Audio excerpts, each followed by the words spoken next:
bavandimwe, n'ibyishimo kandi kongera kubagira. Dushimira Imana duhaye umwanya nk'uyu kandi twongere tuganire, twongere tuvuge byinshi Uwiteka Imana dushize ku mutima. Hanyuma bahaye kaze babwira ngo ibiganiro byacu ni kuri YouTube channel buri wa kabiri na buri wa gatanu. Uwiteka Imana ibagirira neza. Uyu munsi turaganira ijambo ry'Imana, ijambo dusanga mu gitabo cy'Abacamanza ibice 16:17.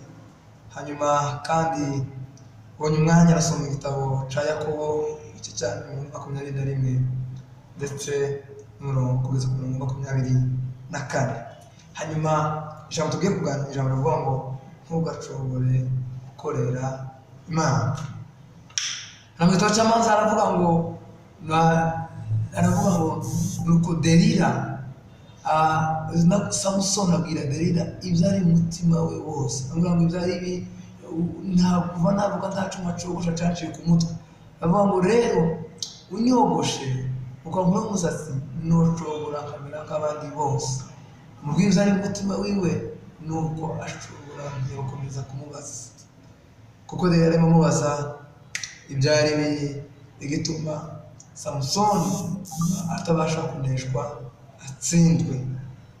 Rero iyo tuvuze gucogora wumva iki? Gucogora cya mbere ni ukuvugwa cyangwa se ni ukugwa ukavivamo cyangwa se kuva mu byo gukorera Kristo. Biva ni ukuvuga ngo niba wari usanzwe gukorera Kristo cyangwa se wari warakijijwe ukavivamo ukaja mu bindi bintu bitari gukorera Kristo. Rero iyo wacogoye cyangwa se iyo utakibirimo ntituvuga ngo waracogoye, wari ufite imbaraga nyinshi mu bijanye no gukorera Imana, hanyuma noneho ubu nyine ntabwo ukirimo urabikorera nk'uko byari bikwiriye.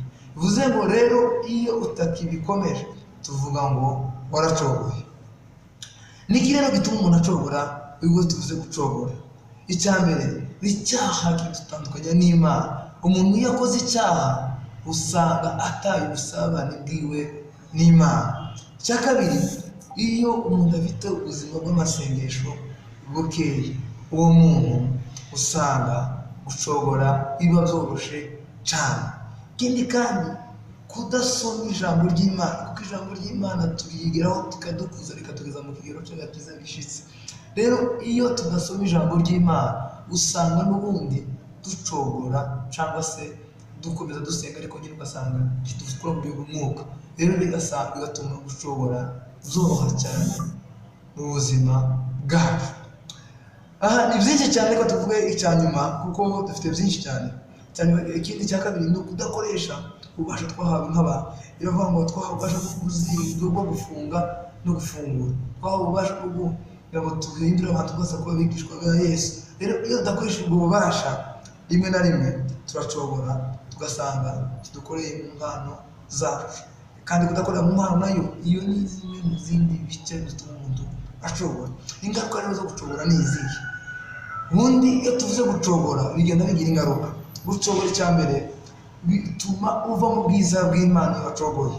Kandi ikindi, gucogora bituma utakaza ubusabane bwawe n'Imana. Aho wasengaga rimwe ugatangira usenga, cyangwa aho wasengaga gatanu ugatangira usenga rimwe, cyangwa se ugatangira usenga kabiri, bitewe n'uko ntabwo ukiri mu busabane n'Imana. Ikindi kandi utakaza imbaraga wahawe hejuru ya Satani, kubera yuko waracogoye. Satani iratangira kwinjira nk'uko yiboneye, bitewe n'uko ntabwo ufite ikigukingira cyane amasengesho, ikigukingira cyane ubusabane n'Imana, ariko ubusabane barabutakaje.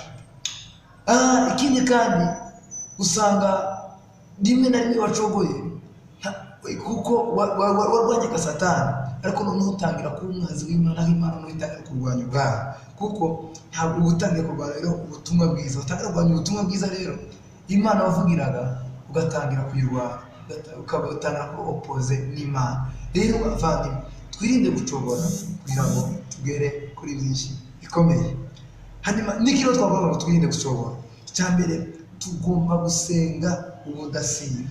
Ikindi cya kabiri, tugomba kuyoborwa n'umwuka w'Imana. Icya gatatu, tugomba kwegera Imana nayo ikadukoresha, kubera ko Imana ikenera gukoresha ubuzima bwawe. Imana ngiye gukoresha mu gihe utayihaye. Rero nuyiha izagukoresha, izakurinda gucogora. Icyanyuma, buri gihe kuba dufite umutima ukiri bugufi, kumva Imana, kumva Kristo, icyo kizaturinda gucogora. Rero bavandimwe, mureke twoye gucogora gukorera Imana, kubera yuko Bibiliya iravuga ngo hari abacogoye, hari abaretse bararimbuka, bitewe n'uko bagendeye mu nzira za Balamu, bagendeye mu nzira za Kora, bagendeye mu nzira zitari iz'Imana. Ariko bavandimwe, reka nkubwire, ubu nyine aho muri hatandukanye, weyo kurinda gucogora. Ndabizi hariho byinshi bidufasha mu buzima, hariho byinshi bizatuma ubuzima bwawe rimwe na rimwe utabasha kumva umerewe neza, bigatuma ubasha kuva mu by'Imana. Ariko uyu mugoroba cyangwa se igitondo aho uri hatandukanye, reka nkubwire ngo wirinde gucogora, wirinde ikintu cyose cyotuma uva mu bwiza bw'Imana, kubera ko ubwiza bw'Imana cyangwa se n'imbaraga ziduhesha guhagarara hejuru ya Satani, n'imbaraga ziduhesha guhagarara hejuru y'ibyishyira hejuru y'ubuzima bwacu. Bavandimwe, turangiza ndagira ngo nkubwire kandi ngo Satani afite cyangwa se akenera ngo abashe gucokoza abantu, akenera ngo abantu bave mu mbaraga zimwe basha mu zindi, akenera ngo bave mu bwiza bw'Imana bashe mu mbaraga zibacokoza. Ariko uyu mugoroba rero nkubwire ngo woye gukekozwa n'ibiguca intege, ahubwo komereza aho ngaho, kubera yuko Satani ntabwo yananiza umuntu atafite icyo abonamo. Ni ukuvuga ngo niba gucokoza, niba agerageza kunaniza, ni uko abona ko hari aho wogera ukabasha kumuca intege, hari aho wogera ukabasha kumunetraliza.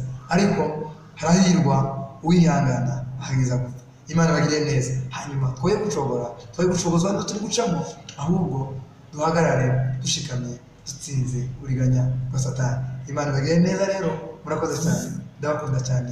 Kuko twavuze ibiganiro byacu nagaruka buri wa kabiri na buri wa gatanu kuri YouTube channel yacu. Imana ibahe umugisha. Murakoze.